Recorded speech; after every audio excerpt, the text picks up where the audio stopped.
तर हिंगोलीमध्ये दुपारच्या नंतर मतदान वाढलेलं आहे। थंडी ओसरल्याच्या नंतर मतदार घराबाहेर पडलेत।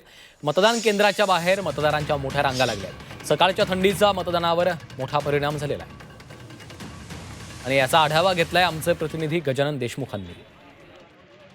पहिल्या 2 तासामध्ये केवळ 9% एवढंच मतदान झालं होतं, कारण थंडीचा कडाका मोठ्या प्रमाणात आहे। सकाळी आजचं तापमान जे आहे ते 9 ते 9.5 सेल्सिअस अंश पर्यंत जाऊन ठेपलं आहे। त्यामुळे सकाळी उशिरापर्यंत जे आहे ते थंडी मोठ्या प्रमाणात असल्यामुळे सुरुवातीच्या 2 तासामध्ये केवळ 9% मतदान झालं होतं। पण आता जे मतदान प्रशासनाने जी आकडेवारी दिली त्यानुसार आता जवळपास 39% 60 पॉईंट एवढं मतदान एकूण झालेलं आहे। आणि हा थंडी ओसरल्यानंतर जो आहे ते मतदार मोठ्या प्रमाणात घराबाहेर पडताना जे आहे ते पाहायला मिळतंय। त्यामुळं एकूणच मतदानाचा टक्का वाढतोय।